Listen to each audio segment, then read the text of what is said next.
নানা মতে সৃষ্টি করেছে। হে রাসূল, তাদের দায়িত্ব তোমার নয়। ইসলাম ধর্মে বিভিন্ন দল আর মত তৈরি করা এটা নিষিদ্ধ, এটা হারাম। কিন্তু যদি মুসলমানদের বলে আপনি কি, কেউ বলে আমি হানাফি, কেউ বলে শাফি, কেউ বলে হামলি, কেউ বলে ওয়াহাবি। নবীজি কি ছিলেন? তিনি কি হানাফি? তিনি কি শাফি? তিনি কি হামলি? তিনি কি মালিকি? তিনি কি ছিলেন? তিনি মুসলিম ছিলেন। পবিত্র কোরআনে সূরা আল ইমরানের 52 নম্বর আয়াতে উল্লেখ করা আছে ঈসা আলাইহিস সালাম, যীশু খ্রিস্ট, তিনি মুসলমান ছিলেন। পবিত্র কোরআনে সূরা আল ইমরানের 67 নম্বর আয়াতে উল্লেখ আছে যে ইব্রাহিম আলাইহিস সালাম তিনিও মুসলিম ছিলেন। পবিত্র কোরআনে সূরা ফুসিলাতে 33 নম্বর আয়াতে উল্লেখ করা আছে ওমান আহসানু ক্বালাম মিম্মান দাআ ইলাল্লাহি ওয়া আমিলা সালিহান ওয়া ক্বালা ইন্নানি মিনাল মুসলিমিন। সেই ব্যক্তির চেয়ে কে উত্তম যে মানুষকে আহ্বান করে আল্লাহর পথে, সৎকর্ম করে আর বলে আমি মুসলমান। আমাদের নবী মুহাম্মদ সাল্লাল্লাহু আলাইহি ওয়াসাল্লাম মুসলমান ছিলেন। আল্লাহই বলেছেন আমরা হব মুসলমান। মুসলমানের চেয়ে ভালো কোনো বিশেষণ নেই।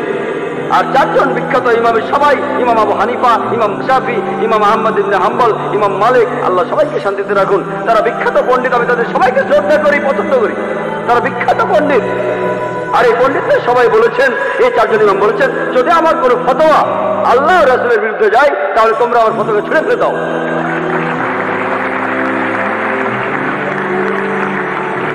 যদি ভালো করে দেখেন, এই যে ইমাম যারা ছিলেন তারা মুসলমানদের বিভক্ত করতে চাননি। তারা চেয়েছিলেন মানুষ যেন মূল ধর্মগ্রন্থগুলো পড়ে, কোরআন আর সহিহ হাদিস। তাই আমাদের এখন যা করতে হবে, আমি জানি যে লোকজন বলে একটা হাদিসে আছে মুসলিমরা 73টি ভাগে বিভক্ত হবে। এটা আছে তিরমিজিতে, সহিহ হাদিস 171 নম্বর হাদিস। নবীজি বলেছেন ভবিষ্যতে 73টি ভাগ তৈরি হবে, ভাগ করা উচিত সেটা বলেননি।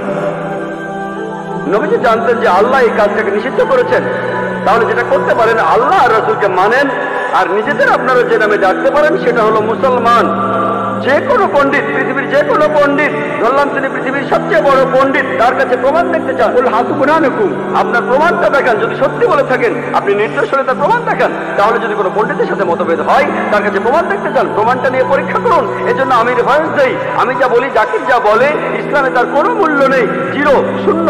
সেজন্যই বলি, জাকির বলেনি, আল্লাহ বলেছেন কুল হুয়াল্লাহু আহাদ, বলো তিনি আল্লাহ এক, অদ্বিতীয়। আমি জাকির বললে ইসলামে এটা মূল্যহীন, শূন্য।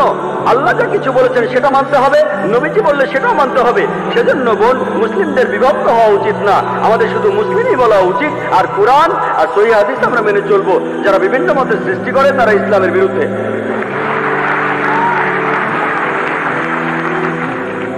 হ্যাঁ ভাই, প্রশ্নটা করুন।